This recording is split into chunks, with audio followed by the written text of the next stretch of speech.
اب اسی طرح دوسری بات، ان بچوں کے لیے ناظرے کی اہمیت جن بچوں کو لوگ حفظ کرانا چاہتے ہیں.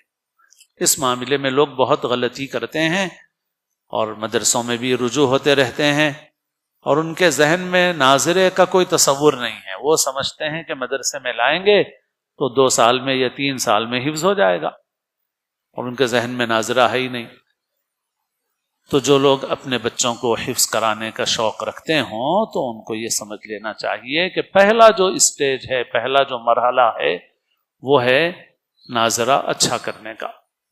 تجوید صحیح ہو، ناظرے میں روانی ہو، اس کے بغیر حفظ نہیں ہوتا.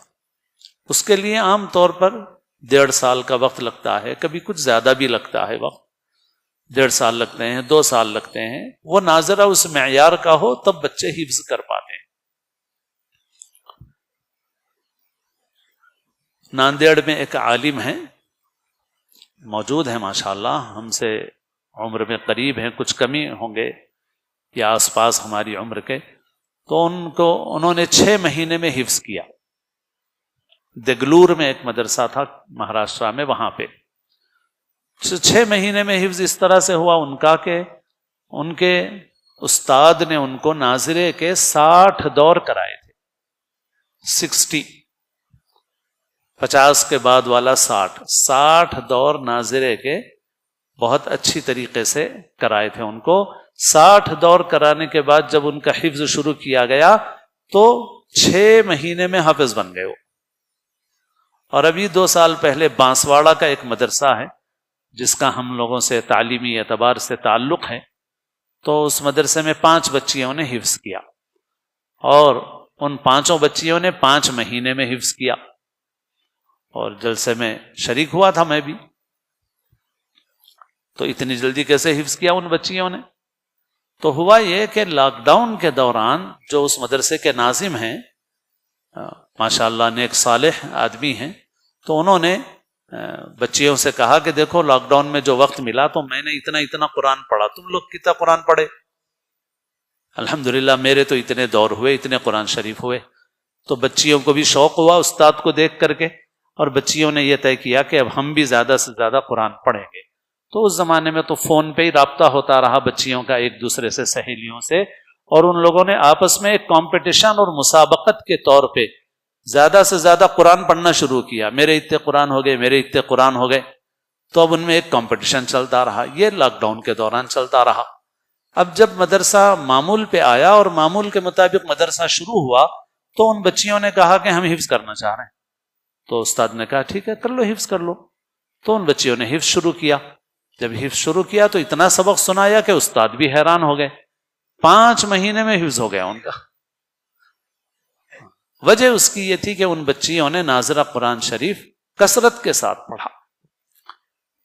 تو اس سے بہت سے سرپرست غافل ہیں. اس کا نقصان یہ ہوتا ہے کہ بہت سے بچے حفظ میں ان کے رکاوٹ ہو جاتی ہے.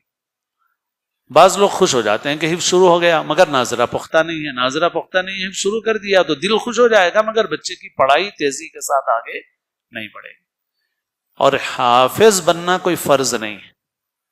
حافظ نہ بننے پر کوئی گناہ نہیں ہے. کوئی گناہ ہے کیا؟ کوئی حافظ نہیں بنا تو گناہ ہے؟ نہیں. لیکن تجوید کے ساتھ، صحت کے ساتھ قرآن شریف نہیں پڑھنا گناہ. اللہ کے رسول صلی اللہ علیہ وسلم نے فرمایا اقرأوا القرآن بلحون العرب، قرآن کو عربوں کے لحن میں یعنی صحت مخارج کے ساتھ پڑھو. ہا نکالو، عین نکالو، قاف نکالو. یعنی کہ ہا کی جگہ ہا پڑھ دیا، عین کی جگہ حمزہ پڑھ دیا، ایسا نہیں. عرب جیسا تلفظ ادا کرتے ہیں ویسا تلفظ ادا کرو. تو جو ناظرہ صحت اور تجوید کے ساتھ نہیں پڑھے گا وہ خلاف ورزی کر رہا ہے.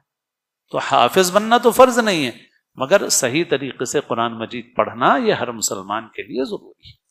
اور اتنی تجوید ضروری ہے کہ جس سے کم حروف صحیح ادا ہو جائے. تو لوگوں کو حفظ کا تو بہت شوق ہے مگر تجوید اور ناظرے کی طرف جو توجہ ہونی چاہیے وہ توجہ نہیں ہے، اور اس سے بچوں کو بہت نقصان بھی ہوتا ہے.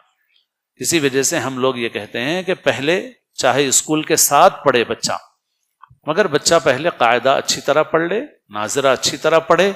جب ناظرے میں پرفیکٹ ہو جائے پھر اس کے بعد اس کو حفظ کے لیے فارغ کیا جائے، اسکول کو گیپ دینا ہے تو گیپ دیا جائے، مگر وہ اس وقت جب اس کا ناظرے کا کام مکمل۔ لیکن اس سلسلے میں لوگ ناواقفیت کی وجہ سے اپنا نقصان کرتے ہیں، بچوں کا نقصان کرتے ہیں۔